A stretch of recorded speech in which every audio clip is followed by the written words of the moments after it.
Welcome to my creative arts presentation. My name is Joel Walsh, and during the spring semester of 2022, I have been completing my arts unit. This has pushed and challenged me in many ways that I haven't before.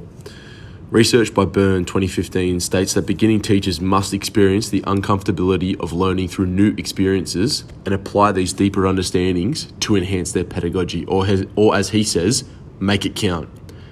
I have engaged with a professional visual arts workshop, undertaken hours of online-led dance tutorials for pop, Bollywood and freestyle, and learnt the basics of a guitar with the support of a friend and YouTube tutorials.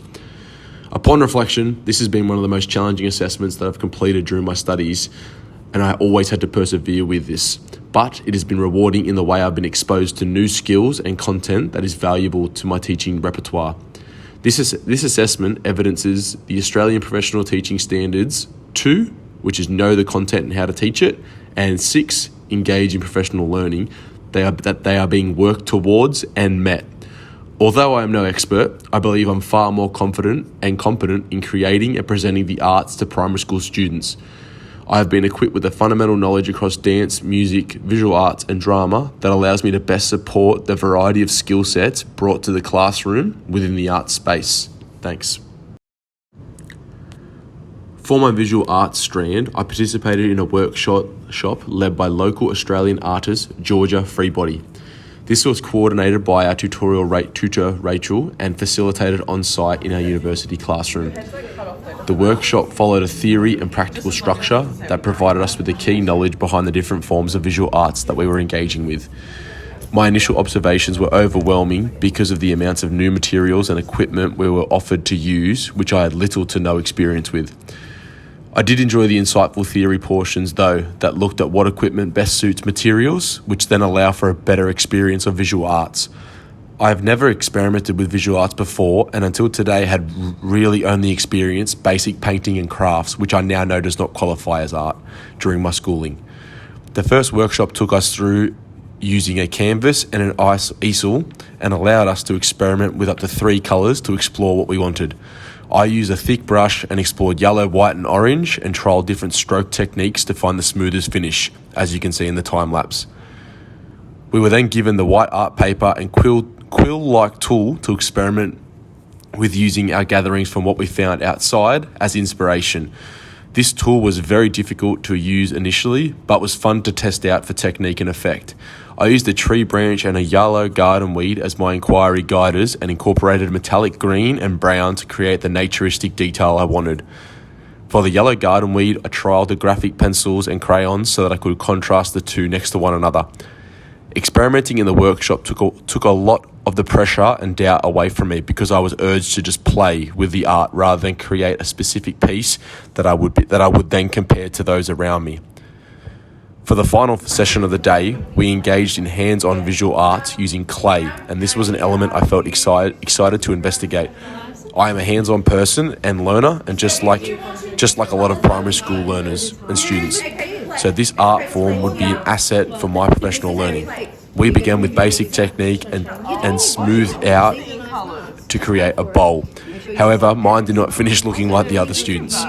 I was a little too rough and careless, typical me, but with inspiration from our clever background music, I decided to use my unique clay sculpting to create a Jurassic Park monster. I felt better because at least I knew those around me could decipher what I was creating, and I had fun doing it. I adapted what we did in this section of the workshop to my classroom teaching the following week using Play-Doh for science stimulation in stage 1. Who knew that Jurassic Park could help with science? Overall, the visual arts workshop was a productive way for me to build competence and confidence in presenting and creating art. It allowed me to continue to work towards AITSL Standards 2 by understanding the wide variety of materials and methods in order to appropriately teach them, and Standard 6 by engaging with an art professional to overall improve my practice. Thank you. Alrighty, it's time for a boogie, or at least that's what I thought I'd be doing. Starting with the basics of dancing, I spent 2 hours progressing through the 10 steps of pop. I believe this would be the most appropriate way for me to start embodying dance. The tutorial had a lot of focus on rhythm on two beats and allowed for me enough time to practice them and attempt the movements. I found holding rhythm challenging because I was so focused on executing the dance moves, but the tutorial was helpful in breaking down the sequences into shorter pieces. I enjoyed the slide tap move and felt confident and unembarrassed about the way I looked doing it. I do not possess the natural tempo and mobility as others do, but I definitely found some joy after completing the pop dance tutorial, knowing my practice had improved by pushing through social and professional insecurities of mine. This evidences best practice of creative arts professional learning and allows me to work towards AITSL Standard 2 and 6. By engaging with the arts learning experiences, I better understand the concept of teacher-artist as something that is ongoing and never mastered. I'll never be an expert of teaching the arts, as you can see in my movement, but experiences of it are vital in understanding the content and how to teach it, AITSL Standard 2, thus shaping my pedagogy. For the next portion of my dancing, I will complete another short online tutorial that incorporates different movements and rhythms as kinesthetic learning for my professional development. For portion 2 of dancing, in order to get my 5 hours up, I chose Bollywood. Don't ask me why, but I thought Bollywood would be a good idea. These were my initial notes on the Bollywood dancing tutorial. It had a 1, 2, 3, 4, 5, 6, 7, 8 rhythm and beat. It combined upper and lower body dance sequences. That Bollywood is a totally foreign thing to me, and I think I've only seen it in 1 or 2 movies. It had a much faster tempo than the pop, which I found difficult. My heart rate was up, I was sweaty. I found the overhead arm movements difficult. I don't know if this is because I got footy player shoulders. I found that the back and forwards stuff was much easier for me to do. The music initially threw off my flow, but after my second, third, fourth attempt, I began to feel better aligned with that and my movement. Still very challenging and confronting for me, but I have a much better understanding now of the wide variety of dance sequences that we can incorporate. Bollywood acts as a bit of a inspiration for me moving forward. In order to enhance my confidence and competence in presenting dance content, I decided to combine my Bollywood and pop practice into a choreographed mini piece. I incorporated 2 dance moves from each area, all within a 4-beat count. 1, 2, 3, 4. It begins with the step and backwards tap adopted from the pop tutorial. Transitions into the elbow pump to overhead from the Bollywood tutorial into slide, drag and clap pop. Finally, it finishes with the back and forth arms crisscross.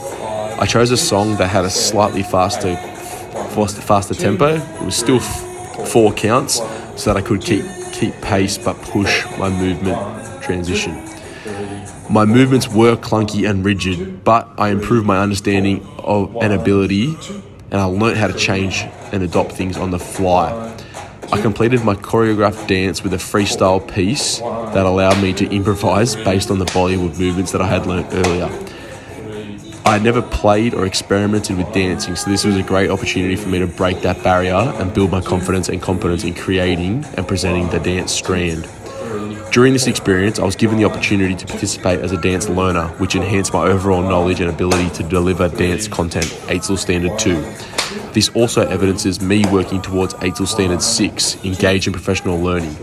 I look forward to trialling this newfound confidence in the classroom. Thank you.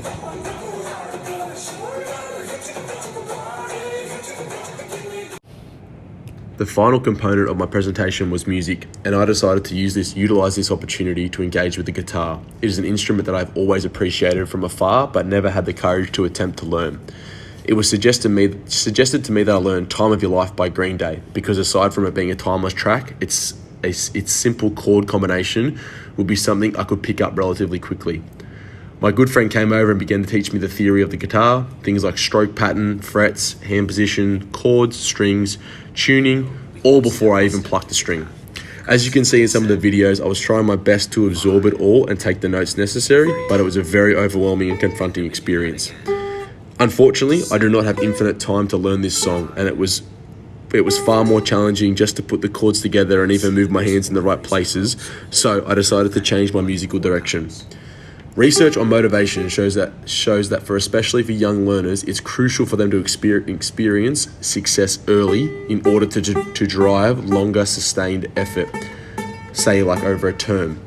And this was definitely evident in my experience of learning guitar. I felt like I sucked. Hot Cross Buns is a timeless primary school tune that early stage 1, Nessa 2020, do engage with, and so I went with that. The strings I needed to know were G and C across the first and third fret. It is a 4/4 beat song, and I used tabs to practice these combinations. My participation was much smoother this time, however, frustrations still occurred. I found that I was too delicate when holding down the strings in the first and third fret, so when I played that note, it sounded very off. I found this very finicky to learn because I had the notes memorized in my head, but my hands were getting in the way. Often, my fingers would strum 2 strings instead of 1, or I would slide my finger along the guitar to save time, but it would interrupt the sound and it would come out entirely different. Eventually, practice paid off, and I was confident enough to play Hot Cross Buns without the YouTube-led demonstration. It's stale. And my timing's a little This bit component off. of music professional learning has enabled me to continue to work towards AITSL standards 2 and 6, which enhances my ability to deliver the art strands to primary school learners. The main takeaway from this assessment has been to enjoy the process of learning more and take pride in failing, because it's okay to be bad at something. I want my students to be willing to try different things and not fear the embarrassment of messing up, which was a barrier that I had. The more you try, the more you learn, the more you grow, the more well-rounded teacher you can become. And this is an idea I'll transfer into my pedagogy. Thank you for a great semester. I hope you don't laugh too much at my dancing and guitar playing. Imagine what I could do with 50 hours instead of 5. Watch this space. Maybe I'll become a performing arts teacher after my teacher days. Thank you.